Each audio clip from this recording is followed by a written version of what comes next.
నమస్తే, welcome to Aadan. నమస్తే రాజేష్ గారు.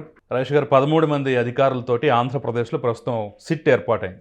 అంటే ఎన్నికల తర్వాత జరిగినటువంటి ఆ రోజు నుంచి జరిగినటువంటి హింసాకాండ మొత్తం మీద పూర్తి స్థాయిలో దర్యాప్తు చేయాలని చెప్పి ఒక పక్క సస్పెన్షన్లు, మరో పక్క ట్రాన్స్ఫర్లు, ఇంకో పక్క సిట్.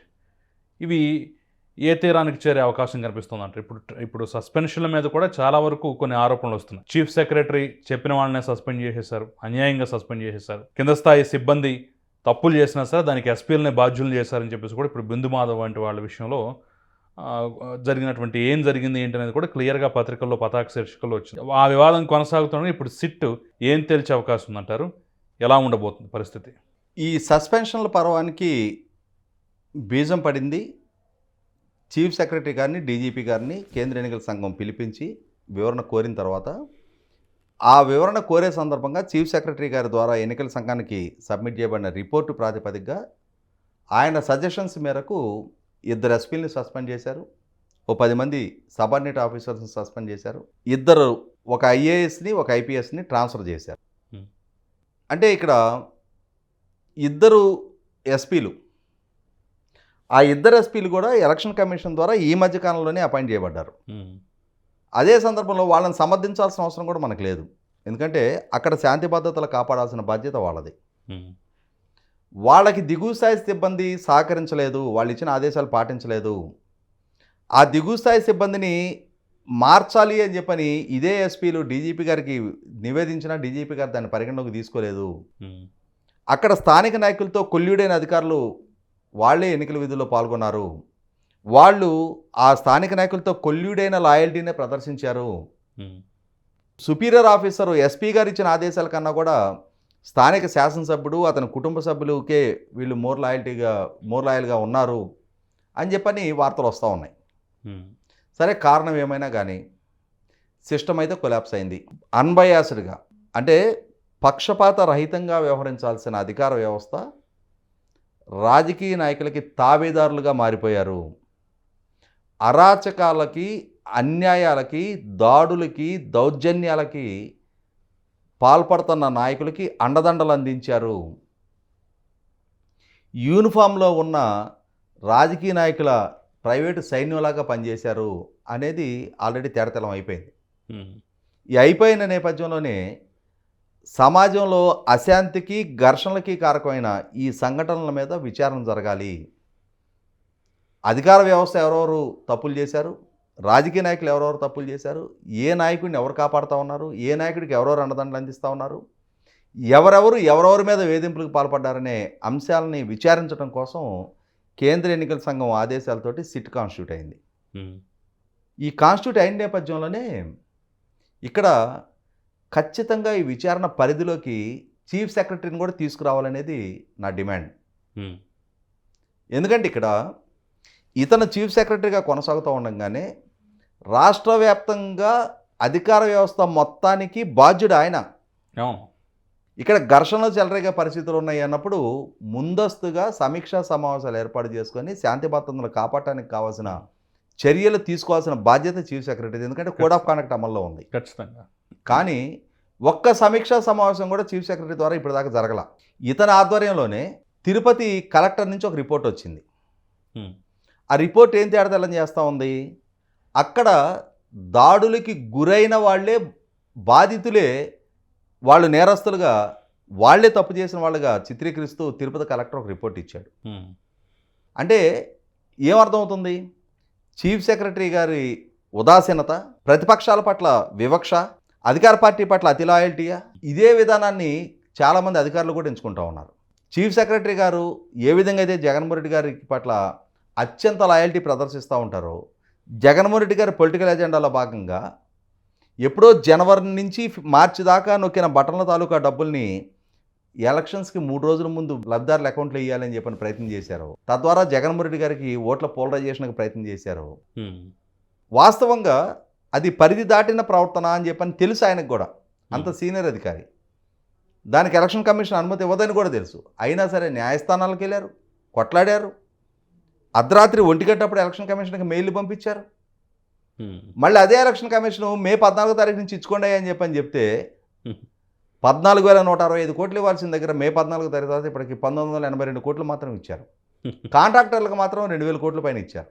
అదే కదా. పైగా మార్చి నెలలో 20,000 కోట్ల పైగా కాంట్రాక్టర్లకు ఇచ్చారు. ఆ రోజు ఈ లబ్ధిదారులు గుర్తుకు రాలా. ఎప్పుడో ముఖ్యమంత్రి బటన్ నొక్కాడు, ఆ డబ్బులు ఎప్పుడో ఇచ్చి ఉండాల్సిందనే విచక్షణ జ్ఞానం ఆ రోజు పనిచేయాల. ఇవాళ ఎన్నికలకు ముందు దీన్ని ఒక అస్త్రంగా మలచాలని చెప్పిన ప్రయత్నం చేశారు, బొక్కబొర్ల పడ్డారు. ఇటువంటి పరిస్థితుల్లో సిట్టు ఎంత లోతుగా విచారణ చేయగలుగుతుంది? ఎందుకంటే ఇక్కడ పిన్నెల్లి రామకృష్ణారెడ్డి సోదరులు చేసిన అకృత్యాలు చూసాం, కేతిరెడ్డి పెద్దారెడ్డి చేసిన అకృత్యాలు చూసాం, చెవిరెడ్డి మోహిత్ రెడ్డి చేసిన అకృత్యాలు చూసాం, కాసు మహేష్ రెడ్డి, అనిల్ కుమార్ యాదవ్ పెంచి పోషించిన ఉద్రిక్తతలో చూసాం, అంబటి రాంబాబు పెంచడానికి ప్రయత్నం చేసిన ఉద్రిక్తతలో చూసాం. సత్తెనపల్లి నియోజకవర్గంలో ముప్పాళ్ళ మండలంలో మాదర గ్రామంలో దొరికిన పెట్రోల్ బాంబులు కళ్ళ ముందు ఉన్నాయి. మాచర్ల నియోజకవర్గంలో పిన్నెల్లి గ్రామంలో అక్కడ పట్టుబడ్డ పెట్రోల్ బాంబులు కళ్ళ ముందు ఉన్నాయి.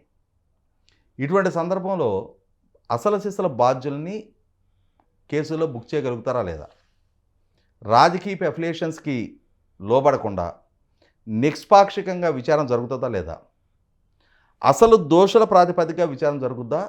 లేదు ముఖ్యమంత్రి గారికి అనుకూలరు, తప్పు ఎవరు చేసినా బాధితుల మీద ఇప్పటిదాకా కేసులు నమోదు చేస్తూ వస్తున్న ప్రాతిపదికగానే ఇప్పుడు కూడా బాధితులనే దోషులుగా చిత్రీకరించే ప్రయత్నం చేస్తారా?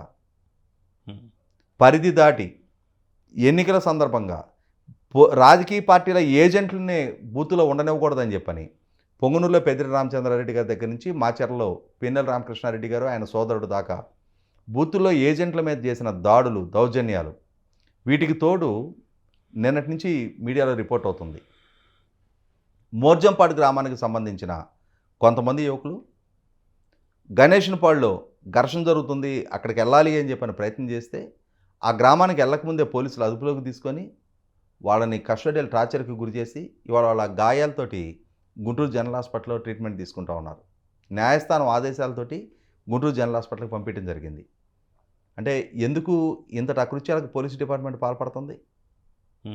అమాయకుల్ని ఎందుకు అంతగా హింసించారు? అసలు సిసలు దాడులు చేసిన వాళ్ళ మీద ఏమో వీరత్వం ప్రదర్శించాల్సిన దగ్గర ప్రదర్శించాల. పైగా పిన్నెల్లి రామకృష్ణారెడ్డి గారి నియోజకవర్గంలో ఒక బూత్లో ఏజెంట్గా ఉన్నాడు అని చెప్పని అతని కుటుంబ సభ్యుల్ని వేధింపులకు గురి చేస్తా, హింసిస్తా, దాన్ని అతనికి వీడియో కాల్లో చూపించి నువ్వు బూత్ నుంచి కనుక రాకపోతే నీ కుటుంబ సభ్యులను ఇంకా హింసిస్తామని చెప్పని బెదిరిస్తుంటే ఆ కుటుంబ సభ్యులు డిఎస్పీ గారికి ఇన్ఫామ్ చేస్తే డిఎస్పీ గారు తిరిగి ఎమ్మెల్యే సోదరుడికి కాల్ చేసి మీ మీద ఫిర్యాదు వచ్చిందని చెప్పని వాళ్ళకి ఇన్ఫామ్ చేస్తాడా? మా మీద మీరు ఫిర్యాదు చేస్తారంటారా అని చెప్పని ఎమ్మెల్యే సోదరుడు ఇంకా 4 దెబ్బలు వేసాడు వాళ్ళని. అంటే ఏంటి ఈ లాయల్టీ? ప్రజలకు రక్షణ కల్పించడానికి ఉన్నారా, భక్షించడానికి ఉన్నారా ఈ అధికారులు? ఈ అంశాల ప్రాతిపదికగా ఇప్పుడు కేంద్ర ఎన్నికల సంఘం ఆదేశాల మేరకు సిట్ కాన్స్టిట్యూట్ అయింది, డిపార్ట్మెంటల్ ఎంక్వైరీ చేయమన్నారు, కొంతమంది అధికారులని ఆల్రెడీ విధుల నుంచి తప్పించారు, కొంతమందిని ట్రాన్స్ఫర్ చేశారు.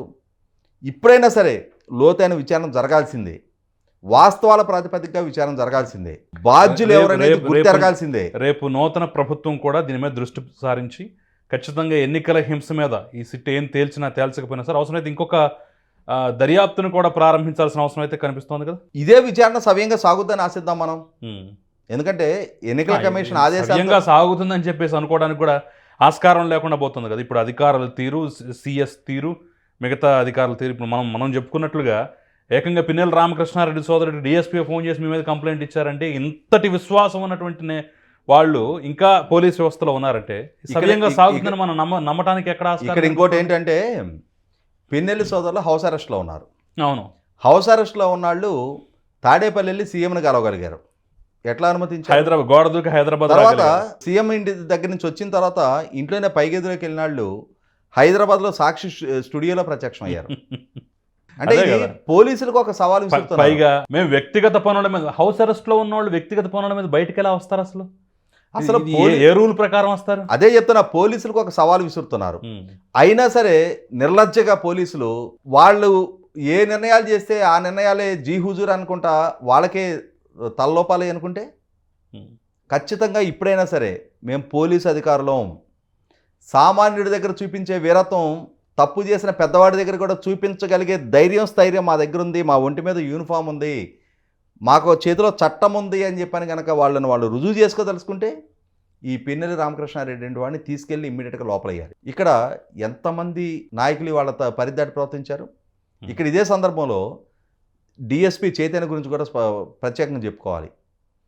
రాజంపేట నుంచి కర్నూలు డిఐజీ విజయరావు గారు ఆదేశిస్తే ఆయన తాడిపత్రి వెళ్ళి ఆయనకి గతంలో అక్కడ పనిచేసినప్పుడు జేసీ ప్రభాకర్ రెడ్డి గారితో రిఫ్ట్ ఉంది కాబట్టి జేసీ ప్రభాకర్ రెడ్డి గారి ఇంటి మీదకి పోలీసులతో వెళ్ళి అక్కడ ఆ ఇంట్లో పనిచేస్తున్న పని వాళ్ళని దారుణంగా హింసించి గాయపరిచి కస్టడియల్ టార్చర్కి గురి చేశారు.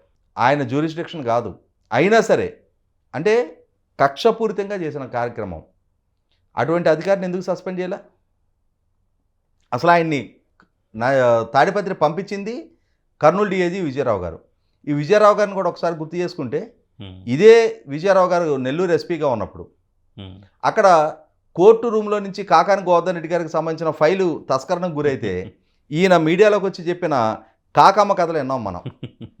కుక్కలు తరిమి దొంగలు కోర్టు రూమ్లోకి జొరబడ్డారు, అక్కడ ఉన్న బీరువాలో ఈ తలుపు తీసుంది, ఆ తలుపు తీసుంటే ఈ ఫైల్ ఒకటి ఎత్తుకొని పోయారు అని చెప్పి ఆ కథలు చెప్పటానికి వినటానికి మనకు హాస్యాస్పదంగా ఉంది, చెప్పటానికి ఆల్ ఇండియా సర్వీస్ అధికారి ఆయనకి ఎట్లా హాస్యాస్పదం అనిపించలేదు. నేను ఇప్పుడు ఈ కథ చెప్తున్నాను, దీన్ని ప్రజలు విశ్వసిస్తారా లేదా అని కూడా అనుకోకుండా ఎవరిని కాపాడటానికి అంటే ఇక్కడ మనం గ్రామాల్లో ఒక సామెత ఉంది, దొంగతనం చేసినాడు కన్నా కూడా దొంగలకు బోవ పెట్టినాడు ప్రమాదకారి అని చెప్పని. ఈ స్థాయి అధికారులు దొంగలకు బోవలు పెట్టారు. వీళ్ళు ఖచ్చితంగా వీళ్ళని మాత్రం క్షమించడానికి వీల్లేదు.